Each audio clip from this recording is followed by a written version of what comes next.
اعوذ باللہ من الشیطان الرجیم بسم اللہ الرحمن الرحیم۔ کتاب علل الشرائع میں شیخ صدوق علیہ الرحمہ سکونی سے روایت نقل ہے کہ کہتے ہیں میں نے سوال کیا صادق آل محمد سے کہ مولا یہ ارشاد فرمائیں کہ یہ قربانی کا فلسفہ کیا ہے، قربانی کا حکم کیوں آیا ہے، قربانی کی علت کیا ہے، قربانی کا مقصد کیا ہے۔ تو امام علیہ السلام نے ارشاد فرمایا کہ میں نے اپنے والد اور انہوں نے اپنے والد گرامی اور یہ سلسلہ چلتے چلتے حضرت محمد مصطفیٰ صلی اللہ علیہ وآلہ وسلم انہوں نے ارشاد فرمایا کہ خداوند عالم نے قربانی کا حکم اس لیے دیا ہے تاکہ تم میں موجود لوگ غریب، یتیم، مساکین ان کو بھی جی بھر کر گوشت کھانے کا موقع ملے اور ان کو جی بھر کے پیٹ بھر کے گوشت نصیب ہو۔ اور آپ صلی اللہ علیہ وآلہ وسلم نے ارشاد فرمایا کہ ان کو گوشت کھلایا کرو۔ ابو بصیر کہتا ہے، اس سے روایت ہے کہ میں نے صادق آل محمد سے پوچھا یا ابن رسول اللہ، یہ ارشاد فرمایا کہ اللہ نے قربانی کا حکم کیوں دیا ہے؟ تو آپ علیہ السلام نے ارشاد فرمایا کہ اس لیے جب بھی کوئی انسان قربانی کا جانور لیتا ہے، قربانی والے دن اس کو ذبح کرتا ہے اور اس جانور کے گلے سے پہلا قطرہ خون کا زمین پر آتا ہے تو خداوند عالم اس قربانی کرنے والے کی مغفرت ہو جاتی ہے، اس کی گناہ معاف ہو جاتے ہیں۔ ارشاد فرمایا کہ خداوند عالم دیکھنا چاہتا ہے کہ کون ہے کہ جو غیب پر ایمان لایا ہے، کون ہے کہ جو میرا حکم ماننے کے لیے تیار ہے۔ تو آپ علیہ السلام نے ارشاد فرمایا کہ نہ تو اس جانور کا گوشت اللہ کے ہاں پہنچتا ہے اور نہ ہی خون پہنچتا ہے، بلکہ صرف اور صرف تمہارا تقوی پہنچتا ہے۔ امام علیہ السلام ارشاد فرماتے ہیں کہ کیا تم نے غور نہیں کیا کہ حضرت آدم کے دو بیٹے تھے، دونوں نے قربانی کی، ایک حابیل نے قربانی کی، دوسرا قابیل نے قربانی کی۔ خداوند عالم نے قابیل کی قربانی کو رد کر دیا جبکہ حابیل کی قربانی کو قبول کر لیا۔ ابن جمیل کہتا ہے کہ میں نے جعفر صادق علیہ السلام سے سوال کیا کہ ابن رسول اللہ یہ ارشاد فرمائے کہ گوشت کے بارے میں جب سوال کیا تو امام علیہ السلام نے ارشاد فرمایا کہ گوشت حضرت امام زین العابدین علیہ السلام اور ان کے لخت جگر حضرت محمد باقر علیہ السلام جب بھی قربانی کرتے تو گوشت کو 3 حصوں میں تقسیم کرتے، یعنی 1/3 ہمسائیں کو دیتے، 1/3 غربا یتیم اور مسکینوں کو دیتے اور 1/3 اپنے گھر والوں کے لیے لے آتے۔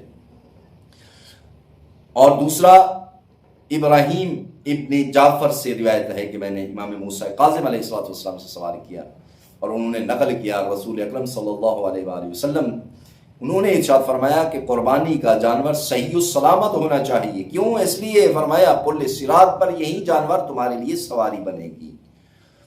تو فضیلت تو بہت زیادہ ہے، لیکن کیا مسلمانوں آج ہم جس قربانی کا ذکر کر رہے ہیں کیا کس منہ سے ہم قربانی کریں گے، جبکہ آپ دیکھ رہے ہیں کہ غزہ میں چھوٹے چھوٹے بچے ذبح ہو رہے ہیں، یہ ان کے کوئی آزاد سلامت نہیں ہے۔ میں سوچتا ہوں کہ ہمیں تف ہے مسلمانوں پر، جو ان کے مسلمانوں کے قاتل ہیں ہم انہیں اپنے گھروں میں دعوتیں دیتے ہیں اور اپنی عزت اور غیرت ان کے سامنے پیش کرتے ہیں اور اپنی لڑکیاں ان کے سامنے نچوا نچا کر ان کو استقبال کر رہے ہیں۔ کیا یہی اسلام ہے؟ کیا خداوند عالم ہماری یہ قربانی قبول کرے گا؟ کیا ہم ان کی بنائی ہوئی چیزیں پیپسی کوک وغیرہ ساری چیزیں ان کی استعمال کرتے ہیں، ان سے نفرت بھی کرتے ہیں اور ان کا ساتھ بھی دیتے ہیں؟ کیا نفرت ہے یہ ہماری؟ حقیقت بات ہے، دل نہیں چاہتا مسلمان کس منہ سے سعودی عرب یہ جو قربانی کریں گے۔ یہ دبئی میں دیکھ لیں اور ترکی میں وہ جو ڈرامے باز صدر ہے، افسوس ہے، تف ہے ان مسلمانوں پر، جبکہ نبی اکرم صلی اللہ علیہ وآلہ وسلم کا مسلم حدیث ہے کہ آپ جا رہے ہیں، کوئی مسلمان ہے میرا امتی ہے، اس نے آپ کو بلایا اور آپ مدد کر سکتے تھے، آپ نے نہیں کی، فرمایا آپ میرے امتی کہلوانے کے حقدار نہیں ہیں۔ کس منہ سے بروز قیامت ہم رسول اکرم صلی اللہ علیہ وآلہ وسلم سے شفاعت مانگیں گے؟ ہماری غیرت مر چکی ہے۔ مسلمان آپ کو جاگنا پڑے گا، آپ کو بیدار ہونا پڑے گا۔